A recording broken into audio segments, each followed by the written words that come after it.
as a legislative staffer, how does your relationship with local advocates impact their advocacy efforts for policy changes or local funding asks or any number of things? I don't know if this is a good answer for this question or might be the next question, but I'm going to say it. Having a relationship is really important. I think one big piece of advice is to try to build the relationship regardless of if you have an urgent ask, like just trying to have a sort of rapport with the representative or the senator and their staff who represent your city is really important, because then when something does come up, you don't have to build the relationship sort of in a rushed, chaotic way. You already know them, they trust you, you trust them, they know what your city's about, what your priorities are, so then if some urgent thing comes up, they're already up to speed and you can just kind of hit the ground running. And I think that's something, especially a lot of smaller cities don't always do as well. They're sort of like, oh, bothering our legislators is sort of like this last resort. Like we don't want to, get all up in, like, I'm sure they're busy. And like, no, they want to meet with you. They want to know what your community's priorities are. Their job is to represent your city just as much as it's your job. And so I think trying to meet with them and build those relationships, every session, even if you don't have some big ask that session, and just kind of keep them up to date on your community and your priorities is important, so that it's a lot easier to move the ball down the field when there is something big that comes up. It's important to also view it as a two-way street.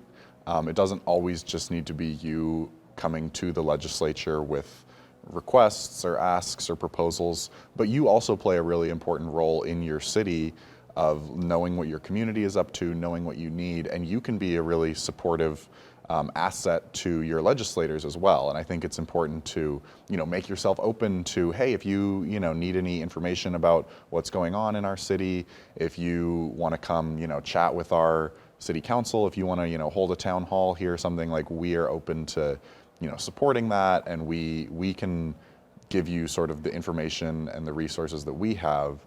And it doesn't only have to be this sort of, we just come to you and we want something, but having that be a two-way relationship is beneficial for everyone. Yeah, I think that's a really good point. Legislators have districts of all different sizes with any number of cities that overlap in their district. So, what kind of information do cities have that is helpful to a legislative office? Like, what can cities offer a legislative office that helps them advocate for their district better in Salem? The most obvious thing is those sort of capital construction requests or city-specific policy issues. I think we hear about that a lot.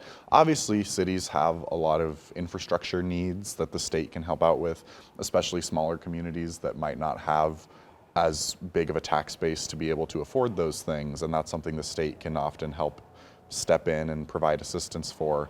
But I think there's also some of these other little sort of policy tweaks that it's something the state wouldn't know about if cities don't bring it forward. There's things like posting public notices in printed papers versus virtually, or allowing changes to open meetings laws that they don't apply as directly to the legislature, and so they're not something that legislators think about unless if folks who are on the ground who deal with that every day and know that the system could be improved, let their legislators know about that. I think one example for us is around police and first responders.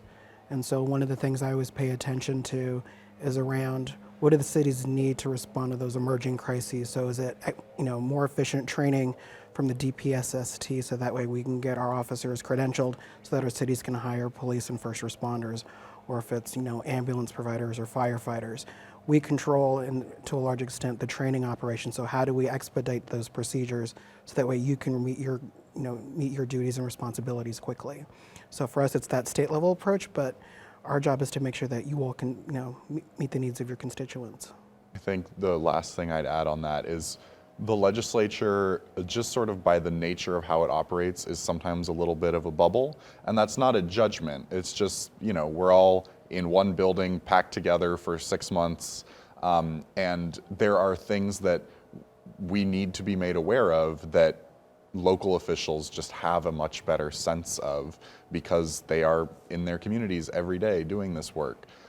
You mentioned being in session and out of session. Do you have any tips or advice on the timing of the legislative process when it comes to city leaders contacting their legislators, knowing that there are times where they'll be in district more, there's times where they'll be in Salem more. Are there good and bad times to contact your legislator? I think it depends on what you're wanting to contact them about. I think in terms of the timing of the sessions, I would step back one step and ask, what is the ask you're trying to make of the legislature, or what is the problem you're trying to fix in your community? Sometimes it might require a policy fix or an investment that requires action in the legislature. Sometimes it might even be a case of there's a local issue, but it's really because of one particular executive agency and there's an issue around rulemaking. So part of it can be around during the interim or during the work days when we're not in session, working with your legislator to convene a meeting of stakeholders and agencies to figure out what an internal solution can be, so that way it can be resolved and you're not bound by the strict timetables set by the legislature for a long session, which is 6 months in every odd number year, or a short session, which is 35 days in an even number year, which happens in February. So I think the big question is, what is the problem that your community sees on the ground, and what is the right place for the resolution to be identified?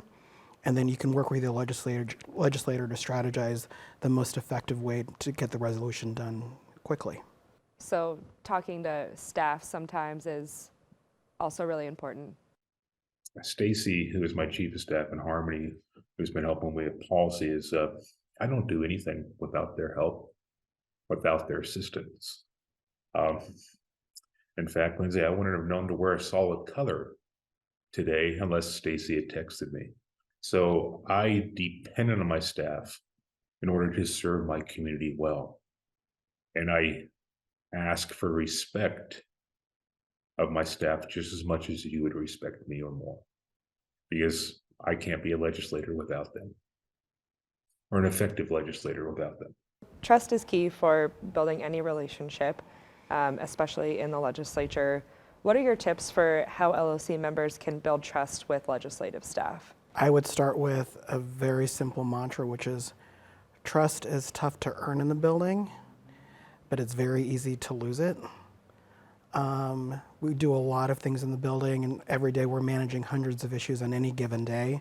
So I think as your members are engaging with the legislature, think through what your ask is of the member, if they're asking them to vote yes or no.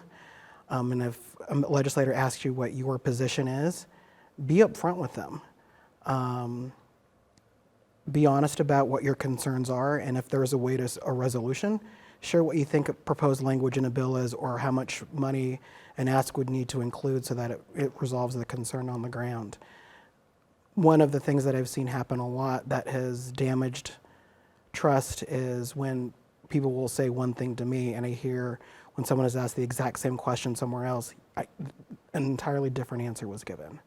So part of it is know your limits, be upfront, and if there's something that honestly puts you in a position where you have to say, vote, recommend no, or you oppose, that's okay. You're representing your community on the ground. You know the realities and the dynamics. If you're opposed, that's okay. But if there's a way that you and your organization can get to a neutral yes, lay out what those options are. Do you have any closing thoughts or anything else you want to say about how city leaders can build and maintain relationships with their legislators in Salem?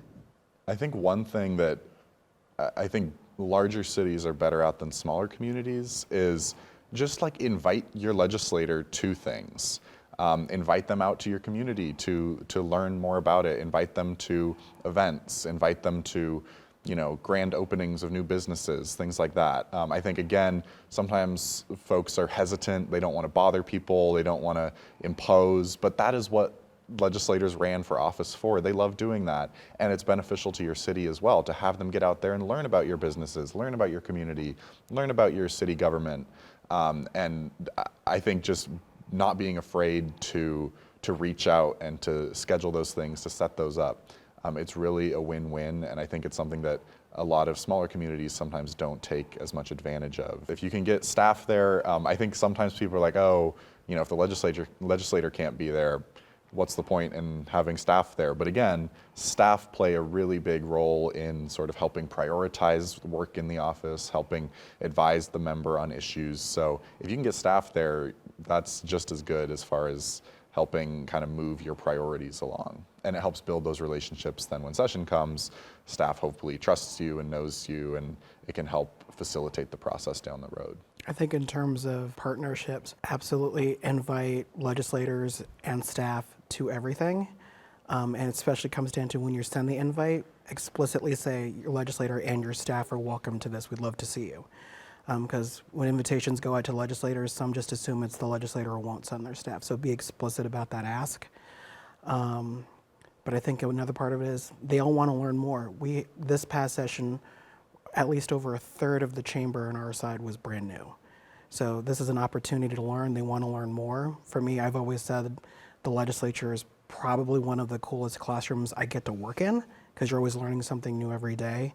And there's always that one fact that I've always learned in a tour that it can use as the baseline for a policy proposal, or say, this amendment works because of these things that I saw on 5 different tours. So those tours, invites to locations, to meetings on the ground, whether it's meetings with large stakeholders or if it's even meeting with folks in small cities that I had a chance to attend to this summer. It's every input matters, because it's something that I can say, if we move this policy proposal, I know better in terms of what will be the impact, because these cities have told me flat out. That's what matters. I think one thing going off of that, it is very much a classroom on both sides. And I think when you're in city government, it's sometimes easy to forget that not everyone knows all the wonky sort of policies and budgetary methods that cities use. And it's really important for legislators to understand that, because a lot of those processes were created by the legislature, or are authorized by the legislature, and can be changed if there's improvements that need to be made. Legislators who haven't been on city councils don't really understand how SDCs work, or local improvement districts, or economic opportunity things. So it's important that your legislator knows sort of how your city is doing, how they're utilizing those things, especially with a lot of the issues we have around affordable housing, behavioral health. A lot of those can be influenced by actions at the local level that the legislature can make easier, or can help smooth the path for. So it's important for you to kind of learn how the legislature operates, but don't underestimate your ability to help your legislator understand how cities work and how they can help their constituents by helping your city. Great. Well, that's, all the questions I had. Is there, anything else that you wanted to say earlier that you didn't get a chance to, or any closing thoughts on, how city leaders can have effective relationships with their state legislator? Just letting them know that I do want to be invited, because I'm interested and I want to build that connectivity beyond the city officials, but especially with them. So several of my city leaders invited me on tours if there's certain things they wanted to show off within their city, or if there are events that they wanted me to go to with them, so that they could explain why it might be, why they're asking for a certain project or something like that. But I found it to be very helpful to be at as many of those as I can, just so that I have a better understanding of the unique needs of each city. But one of the things that I enjoy the most while I'm in session is having local elected leaders stop by my office, community members stop by my office. The League of Oregon Cities has some good people working for them, trying to express what the cities need. But the best person to address that is the one that's elected there, the one that's serving that community. Take 3 days, twice during that long session, come down to the Capitol, reach out a month and a half in advance, say, hey, coming down, I'd like to sit down with Mark. We'll make it happen. Show up in person.